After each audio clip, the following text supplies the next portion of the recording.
Hi folks, today we're going to take a look at this restoration I did on this beautiful old 64 Gibson B25 12 string. It came to me in terrible shape and people have been asking me to put out a video about this. So I thought I would. However, I didn't videotape this at the time because frankly my hands were involved in working on the instrument. But I was smart enough to take a few pictures along the way, sort of give you an idea how it went down, and here we go. We'll give that a try here so you can see. So when I got the guitar, it had, the bridge was pulling up. It was literally pulling up. Now there are two bolts that are put in here by Gibson, and I removed the little, there's a little pearl dot on top of the bolt. I removed those and pulled the bolts out, and then the fingerboard, this whole fingerboard from about the 14th fret here to the nut was loose. And when I say loose, you could pull up on this side and it would pull up to about here. And then it was very tightly glued down in this area. There was also a crack I could see that ran right to the sound hole here. Let's see if I can go in far enough so you can see it. Oh yeah, you can see it. See how this is bent here, and you can see the crack. There was a crack going there also. So it had some problems. There was also some lacquer scratches and things, but those are the worst of the things. This here looks like it's a crack. It is not. And I'll talk about that later probably. So the first thing I want to do is remove the fingerboard, and to do that I needed to drill two little holes. Now I could have done this under a fret, but I did it in the fingerboard. These frets were in such bad shape, as you can see, so corroded and everything, that I didn't want to be pulling some of them out. The frets are kind of an odd size. They're jumbo frets, but relatively low. I'm sure I could get them, but I didn't really feel like replacing frets, and I didn't want to pull out a fret if I didn't need to. So I just drilled a couple little holes here and put these pins in so I'd be able to put the fretboard exactly back to where it was. So that was the first thing I did. So I needed to, like I said, it was loose all along the fingerboard here, so I needed to heat along the top of the fingerboard, and I use this little piece of aluminum that I have that I cut out fret slots for so it fits nice and tight up against the wood, and heated that up. And then I started to run a palette knife underneath there to get that loose. This actually did not come up easily. I thought it would, but because I didn't realize at the time, as I was doing this, I realized that there's a transverse brace that runs under here, and that brace had become loose to this whole area or underneath the fingerboard extension, and the top was also loose around the neck dovetail block. So it didn't come up easily. It sort of fought me a little bit, but I did work it around and finally got it all off. You can see it came up pretty clean here, certainly. Not so much down here. I'll show you in a moment. There was not much glue down here, or glue blobs or any kind of, it looked pretty clean. As you can see, the wood looks almost like there's no glue on it at all right here. I did scrape everything and clean all the glue, any glue that was off, residue, and also underneath there for when I went to glue it back on. Here's where it gave me troubles, and this is why. As you can see from this angle, there was a crack that ran all the way down to here, but not past this little sound hole binding or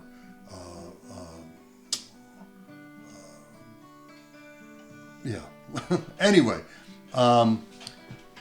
so it only was loose here, and it was loose all here. The neck heel block was really this wide, right up to about where you see the neck end. So it does create a lot of tension on this area of the neck. It's amazing it didn't crack on both sides. It did crack all along this side, all the way up. And it cracked here. And the transverse brace was not connected in this whole section, and it was not connected, the top wasn't connected down here. So this whole section of the neck, short of this little area right here, this whole part of the spruce top was just loose. And it was loose from the transverse brace. Like I said, you can see it here. And there's a crack here, that sort of thing, that went all the way through. Anyway, so what I decided to do was, first was to remove the bridge. So I heated it and I removed it, and it came up pretty easily. With a palette knife, came up nice and easy and nice and clean. I did, of course, later scrape all this. The two little holes for the bolts that hold down this bridge Gibson put in, they're going to be essentially the pins that put this exactly back to where it goes. But you could see there was some parts here that weren't glued down very well, that there was still some lacquer. Right along here I had actually marked it, scored it with a little knife, and so that I could see exactly where, whoops, I could see exactly where the bridge was, you can see. So I scored it a little bit, and so I was able to clean that up later. Next thing I wanted to do, once this was off, now the top was free of everything, I wanted to fix this area. So I scraped and cleaned this area as best I could, get all the gunk off of it, get it all cleaned up, and then using Titebond, I glued up the area. Now I'm going to show you a little better shot of this from above. So the crack that ran down the center here, that had glue. I put glue in that. It had no glue previously. I glued underneath. I forced glue in from using a palette knife into the top of the finger, or the top, between the top and the neck heel, and also between the top and the transverse brace. I forced a bunch of Titebond in there, cleaning it up as I went. I tried not to be too stingy on the glue. I put plenty of glue in and then cleaned it up later, clamping it down, more glue pushed out, which is exactly what I wanted, and cleaned it all up as I went, clamped it down to the transverse brace, and in doing so, this came together very nicely, this top crack along here, and then clamped it down to the neck heel, clamping from the back onto the top. That all clamped down very nicely. After that was done drying, I then clamped down the bridge, cleaned it of course, and then clamped it into place. I use these little clamps I make with wing nuts and bolts to help with this process. They do a very nice job. They're exactly the width of the hole, so when you put them down through, it holds the bridge exactly where it was before. Now, of course, I already had these screws. I put those into place. I glued everything, put those in first, tightened them down. They gave me a place to put this in, and then I put these three other braces, or clamps down. And these are the braces I normally use to clamp these down along with these clamps, and they work very, very well. What I'll normally do is I'll take this and put a little bit of petroleum jelly, just a tiny bit along here, so that it doesn't stick to the glue. And then the glue is already connected, already put in place. I put it down through, tighten it down. That petroleum jelly keeps it from really holding on. You could probably use wax, like a little bit of candle wax, something like that would work too. And then this is clamped. I leave these clamps on for 2 days. Again, these are important little clamps I use. I love using these. They make it nice and fast. Of course, you can't use these all the time. If you have a bridge that is fed, the strings are fed through the back of the bridge and instead of through the top, you can't use this sort of thing. But they work very nicely, and it saves on space, and also gives me plenty of room to clean up the glue around. So once that was glued down, I wanted to go back and really strengthen up this area. Keep in mind, like I said before, the neck heel block, that block right here, the neck block, is only the width of the fingerboard. So it puts a lot of stress on here and here, and you can see it's still a little funny there. But this is all been glued, and even that crack is all glued. So what I wanted to do is I made a popsicle brace about 3/4 inch wide by about 5 inches long. It goes from about here to about here, and it's glued in here in place.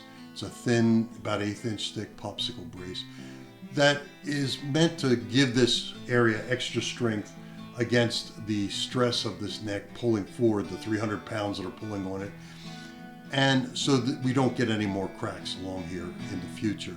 I also made a little cleat that, let's see if I can back it up here, that I put in, here we go, right in this area here. There's a little spruce cleat I cut that is glued into this area, and I put it in with that clamp. Whoops, there it is. With this clamp is just holding that in place. Glued with some tight bond, of course, and the cleat is cut so that you really can't see it from when you hold the guitar and are sitting at that angle. I've cut it so that you can't really see it, but it does give nice strength to that area, so that's not going to be a problem down the road. Next up, I put the 2 little pins back in after cleaning, of course, all the glue from underneath the fingerboard and the top of the neck here.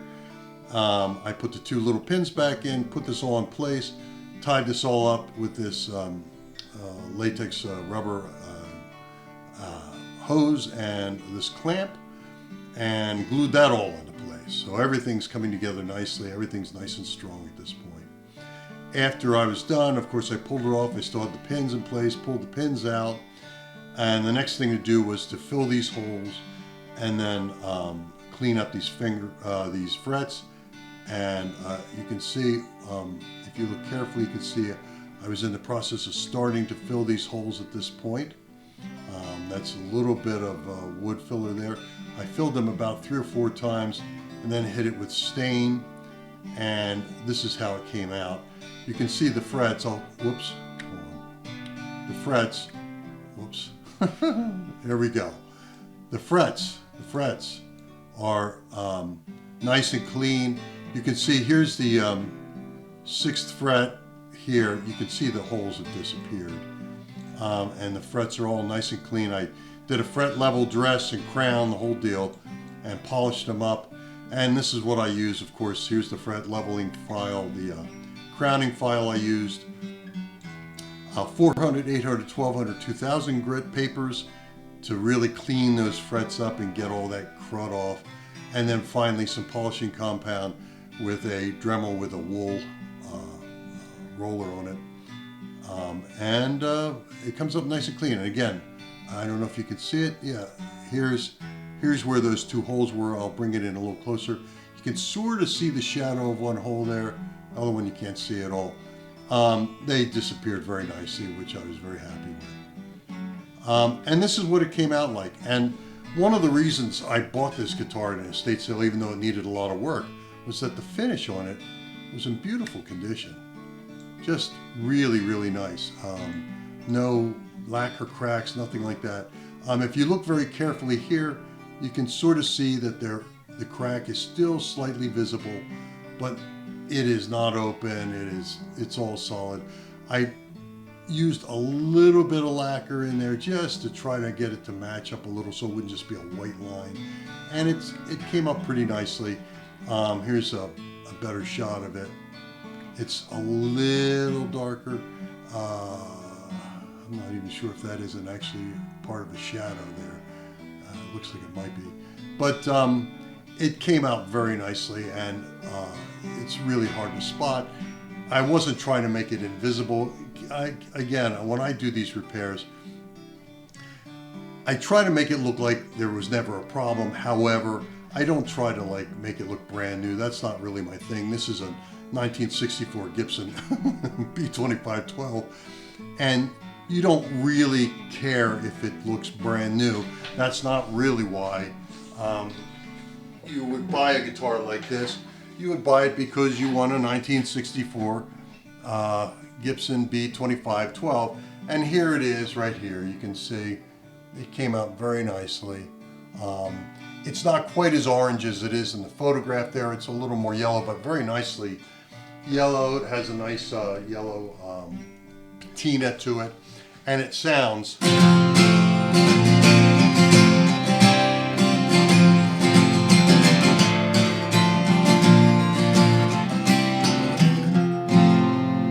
Nice sound, nice big sound, you know.